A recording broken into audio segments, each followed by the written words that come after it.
India की GDP ने सबको सरप्राइज कर दिया। 7.8% ग्रोथ के साथ मेकिंग 5 क्वार्टर हाई।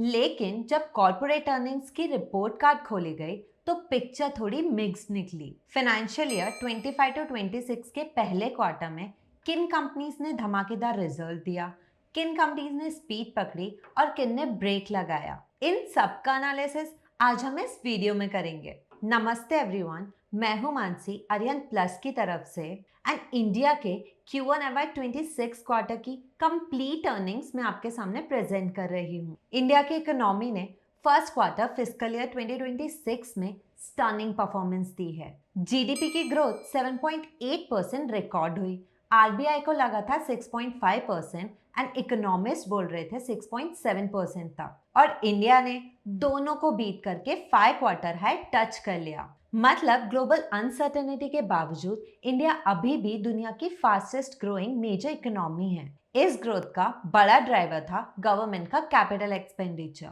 गवर्नमेंट ने अपना खर्चा 52% तक बढ़ा दिया ईयर ऑन ईयर, और उसने इकोनॉमी को सॉलिड मोमेंटम दिया। पर पिक्चर का दूसरा साइड इतना ब्राइट नहीं था। कॉर्पोरेट अर्निंग्स ने ब्रेक लगाया। लिस्टेड कंपनीज का सेल्स ग्रोथ सिर्फ 5.5% रहा। फाइनेंशियल ईयर 26 के फर्स्ट क्वार्टर में पिछले साल 6.9% था। आरबीआई के डेटा के अकॉर्डिंग ये क्लियरली दिखाता है कि मैक्रो स्ट्रांग होने के बावजूद भी कॉर्पोरेट्स को डिमांड और कॉस्ट प्रेशर से स्ट्रगल करना पड़ रहा है। अगर हम सेक्टर वाइज देखें तो Q1 FY26 का असली सुपरस्टार था सर्विसेज सेक्टर।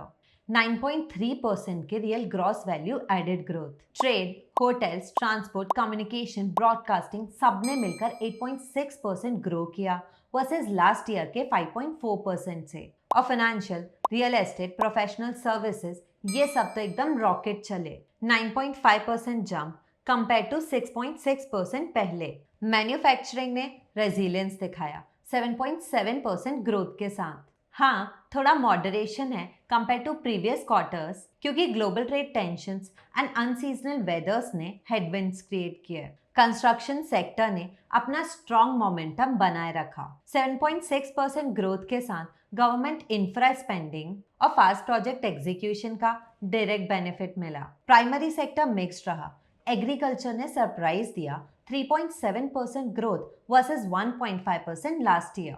लेकिन माइनिंग और क्वारिंग 3.1% गिर गया एंड यूटिलिटीज जैसे गैस, इलेक्ट्रिसिटी, वाटर सप्लाई 0.5% ही ग्रो कर पाए। बैंक्स और फाइनेंशियल सर्विसेज के लिए क्वार्टर थोड़ा टाइट रहा। नेट इंटरेस्ट मार्जिन्स कम हुए, क्रेडिट डिमांड भी स्लो थी। Result lowest 9 quarter growth. अगर हम कंपनीज की बात करें तो टेलीकॉम किंग भारती एयरटेल ने एक्सेप्शनल रिटर्न्स दिए। इस साल के Q1 के नेट प्रॉफिट में around 43% year on year growth थी एट 5,948 करोड़। रेवेन्यूज भी 28.4% अप थे एट 49,463 करोड़।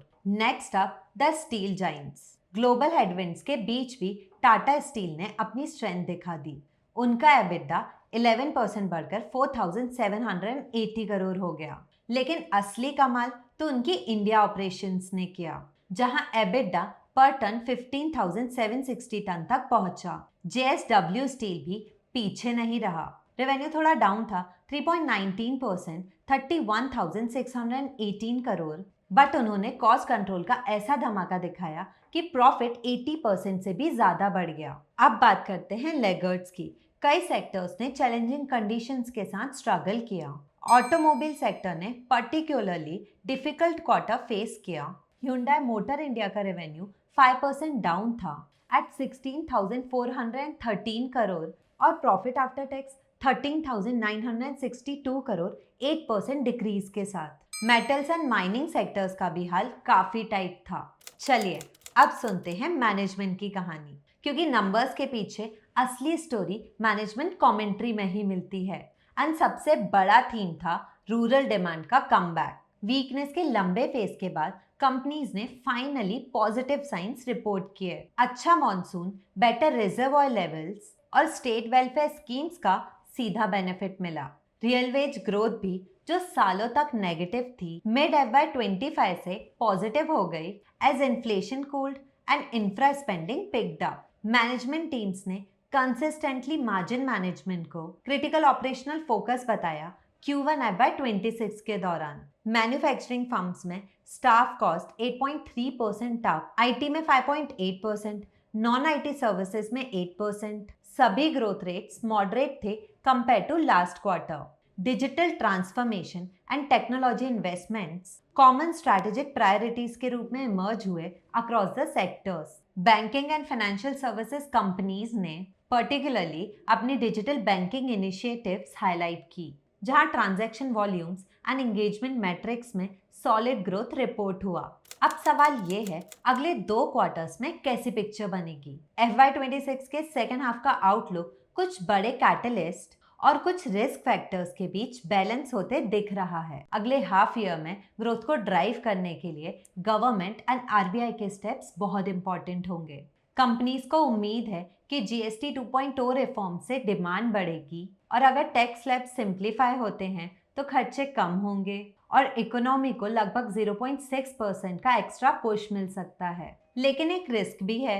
यूएस ने इंडियन एक्सपोर्ट्स पर जो टैरिफ लगाए हैं, और अगर ये लंबा चला तो ये हमारे ग्रोथ आउटलुक को थोड़ा नीचे खींच सकता है।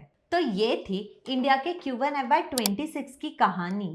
आई होप ये क्वार्टरली अर्निंग्स का एनालिसिस आपके लिए हेल्पफुल रहा। सी यू अंटिल नेक्स्ट टाइम।